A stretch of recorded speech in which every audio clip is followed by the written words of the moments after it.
तैसे तुम्हारा तीर्थ तप दान यज्ञ हवन सब निष्फल गया, क्योंकि मन में धरे गुमान, क्योंकि तुमने अहंकार किया कि मैंने किया। और अहंकार तुम्हारा नाश होता है गुरु के संग में, सत्संग में।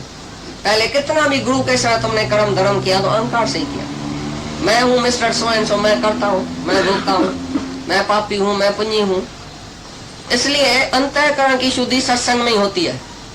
अभी तुम इतना दिन ज्ञान में सत्संग में आया है, तुमको फायदा हुआ है, समझो। बोलता मेरे को फायदा हुआ, कैसे हुआ, क्या किया, कौन सा यज्ञ दान तप पूजा के किया। जैसे इधर आया है हमारे पास, इसके बाद तुमने कौन सा यज्ञ दान तप किया जो तुमको फायदा हुआ है। इधर आने के बाद बताना, अगर फायदा हुआ है तो कैसे हुआ, क्या किया तुमने। एक टांग पर खड़ा हुआ, 5 अग्नि के बीच में बैठा, और जब तर और तेल वो जाके अग्नि में डाला, क्या किया, कौन सा कर्म किया जो तुमको फायदा हुआ है। अभी तुम जो बैठे हैं, बोलते हैं पहले वासनाएं थी, इच्छा थी, मोह था, सब फायदा अपना सुनाता है। अहंकार था, क्रोध था, वासनाएं थी, वो सब अभी खत्म हो गई है, जैसे कम हो गई है बहुत। तो इतना फायदा कैसे हुआ, तुमने कौन सा कर्म किया, बताओ। खाली इधर आके इस धरती पर बैठा, इस धरती पर लेथरी पाएगा तो जन्म मरण का चक्कर, स्वर्ग नरक सब इधर ही है। ये सत्संग की महिमा है। एक घड़ी का सत्संग, उधर 1000 साल की तपस्या। तुमने नहीं सुना है ये बात, एक घड़ी का सत्संग जास्ती है। क्यों सत्संग जास्ती है, क्योंकि गुरु उधर बैठा है निरंकारी, उसको देख के हम भी निरंकारी बन गए। गुरु के पास तलवार है हमारा अहंकार नाश करने के लिए। ये है सत्संग की महिमा, क्योंकि इधर अहंकार गसता है, और उधर योग अभ्यास तुम करेगा, मैं योगी, मैं तपी, मैं दानी, मैं पुण्य, मैं तुम्हारी गई नहीं तो कितना भी तुमने कर्म धर्म किया सब गया रसा था। इसलिए यज्ञ दान तप भी गुरु सिखाता है, कौन सा यज्ञ करो, कौन सा दान करो सच्चा, कौन सा तप करो, मन इंद्रियों का तप, वाणी का तप, शरीर का तप, शरीर का तप ब्रह्मचर्य, और किसको दुखी नहीं करना, कुसंग में नहीं जाना, ये सब शरीर का तप है। शरीर की तपस्या से सेवा करना, ये शरीर का तप है। और मन का तप, वाणी से किसी को भी गिराना नहीं, किसी को भी कम नहीं समझना, वाणी से किसको ऐसा क्रोध करके नीचे नहीं करना, किसकी दिल नहीं दुखोना, ये वाणी का तप। मौन, वाणी का तप है मौन। पहले अपने घर में तुम मौन में रहते हैं, अभी तक बात करते हैं, बेटा इधर आओ, बेटी इधर आओ, फलाना तुमने ऐसा क्यों किया, ऐसा करता है कि अभी मौन हो गया, मर गया, अभी यहाँ भी जिंदा है घर में। हम तो तुम्हारे दरवाजे से बाहर से ही निकलता है तो भी तुमको देखता है कि अंदर से आवाज आता है। ये सब झगड़ा जेरा घर में करता है, इधर आके बोला मैं तो कुछ करता ही नहीं हूँ, मैं बहुत इशराफ हूँ। घर में बात करना बंद करो, ये वाणी का तप है। कौन सा तप तुमने समझा है, यज्ञ कौन सा समझा है। एक एक यज्ञ तुमने उसी दिन समझा कि जिसमें अहंकार और इच्छा नहीं है, वो तुम्हारा कर्म यज्ञ है, जो सर्व के सेवा के लिए, सर्व के हित के लिए, जो दूसरे के फायदे के लिए तुम कर्म करता है, वो तुम्हारा यज्ञ है। भाई यज्ञ कौन सा तुमने दुनिया में समझा है। ये तपस्या कौन करता है, ये सन्यासी लोग सब तपस्या करता है। भाई हम तो तपस्या नहीं करते, तुम सब गृहस्थी लोग तपस्या करता है घर में। एक एक गृहस्थी जो तपस्या करता है ना, सन्यासी की तो बात ही नहीं है उधर। कितना गृहस्थ में तुम मर के एक एक के आगे चला है, सास के आगे, सौरे के आगे, मर्द के आगे, नौकर के आगे, सबके आगे तुमको मरना पड़ता है। संत साधु की सेवा भी तुम गृहस्थी करता है, निष्काम सेवा भी तुम कर सकता है। कितना भी तुमने जो सेवा किया है गृहस्थ में, वो तुम्हारा तप है, वो तुम्हारी तपस्या है। और भी ज्ञान के बाद तो सच्ची तपस्या होती है। ज्ञान के बाद तुम्हारे सामने भाई क्रोध की निशानी आवे, क्रोध का कारण आवे, तुमको क्रोध नहीं लगे, यही तो तप है। सामने स्त्री आवे, तुमको कामना नहीं उत्पन्न होवे, यही तो तप है। कौन सा तप तुमने सन्यासी का समझा है। सन्यासी के सामने स्त्री नहीं है, बोलता है मैं तो ब्रह्मचर्य में हूँ। जब स्त्री 1000 साल के बाद जाती है तो उसका ब्रह्मचर्य खंडन हो गया। तो ये ब्रह्मचर्य था, तुमने तो समझा 1000 साल तप करता है, जरूर ऋषि होगा, जरूर मुनि होगा। कहाँ से उसको स्त्री देखने में आई, कैसे आई स्त्री देखने, क्योंकि गुरु ने उसकी आंख नहीं निकाली थी, गुरु उसको नहीं मिला सच्चा, इसके लिए उसने स्त्री देखा तो फिर गिर गया। और जिसको गुरु मिल जाता है सच्चा, उसकी आंख निकाल देता है, तो स्त्री नहीं देखो, पुरुष नहीं देखो, एक ही भगवान देखो, तो कभी गिरेगा ही नहीं। तुम्हारी ग्रस्त में जो तपस्या होती है वो सच्ची तपस्या है।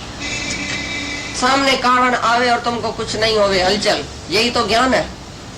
सच्चा ज्ञान यही है, सच्चा तप यही है, सच्चा यज्ञ भी यही है। जो तुम घर में करता है वो यज्ञ है। सब यज्ञ तप दान सब तुम गृहस्थी सच्चा कर सकता है, और ज्ञान के बाद ही सच्चा यज्ञ तप दान करता है। बाकी ज्ञान के पहले जो तुमने किया वो सब रसाताल में, सब नरक में गया, क्योंकि अहंकार से किया। ये समझ लेना। तो अंतःकरण की शुद्धि सत्संग से होती है, और कोई कारण नहीं है अंतःकरण की शुद्ध करने का।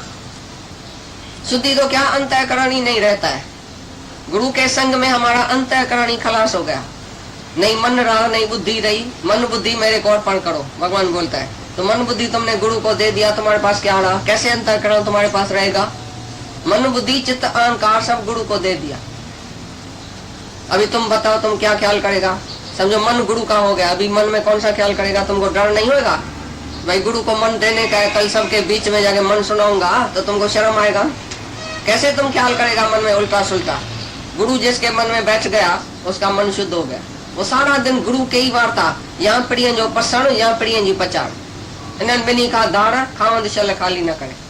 तो उसको ये दोनों बात खाली है, यहाँ पीढ़ी की प्रचार करता है, 16 ही आना 24 ही आना जैसे गुरु की प्रचार करता है, क्योंकि 16 आना विश्वास गुरु में है, भगवान में है, तो बस उसकी प्रचार करता है। उसका ज्ञान, उसका कीर्तन, उसका भजन, उसका सिमरन, उसका ही ध्यान। गुरु ने कौन सा ज्ञान सुनाया उसी के ही ध्यान में रहता। तो मन खलास हो गया ना, मन में भगवान बैठ गया तो मन खलास हो गया। गोपियों के मन में कृष्ण बैठ गया तो पीछे मन में संसार ही नहीं रहा। कितना सरल है प्रेम। उद्धव गया था समझाने के लिए, तुम कर्म करो, धर्म करो, हठ योग करो, प्राणायाम करो। तो वो बोलती है कि उद्धव मन नहीं 10-20, एक तो सो तो गए श्याम संग। अब कौन आराध्य ईश? अभी कौन से मन से हम तुम्हारा ध्यान धारणा समाधि करें?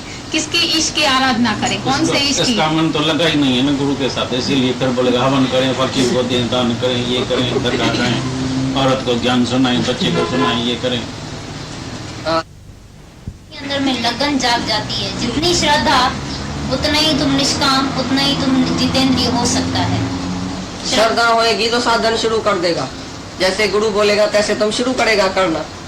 श्रद्धा के सिवाय साधन ही नहीं होगा। मन इंद्रियों को वश में तुम कर नहीं सकेगा जब श्रद्धा नहीं होगी। श्रद्धावान लभते ज्ञानम, श्रद्धा वाला ही जितेंद्रिय हो सकता है, इंद्रियों को जीतने वाला, मन को जीतने वाला। पीछे तुम बनेगा जब पहले श्रद्धा रखेगा। पीछे जैसे गुरु बोलेगा यस, वो बोलेगा मन नहीं है, इंद्रियां तुम नहीं है, तुम शरीर नहीं है, तुम आत्मा है, तो तुमको निश्चय हो जाएगा। बोलेगा गुरु सच बोलता है, गुरु आके सत्यम करेगा श्रद्धा वाला। तो पहले श्रद्धा, पीछे तुम जितेंद्रिय भी हो जाएगा, मन इंद्रियां तुम्हारे वश में आ जाएंगी, और उसको ही ज्ञान लगता है। गुरु की आत्मा हमारी आत्मा हो जाए, जो जो गुरु समझता है अपने अंदर में कॉन्शियसनेस है जो उसका, वो हमारा हो जाए। ऐसा नहीं गुरु बोलता है जगत मिथ्या है। एक माई गई घर में, बोला गुरु ने बोला है जगत मिथ्या, शरीर मिथ्या, सब मिथ्या। ठीक है, अचानक एक दिन पेट में दर्द पड़ा, हाय घोड़ा, हाय घोड़ा, हाय घोड़ा। अरे क्या करता है, तुमने बोला मिथ्या और तुमने बोला तो आत्मा, कल बोला आत्मा, बोला तो गुरु ने बोला था ना, हमने तो ही बोला।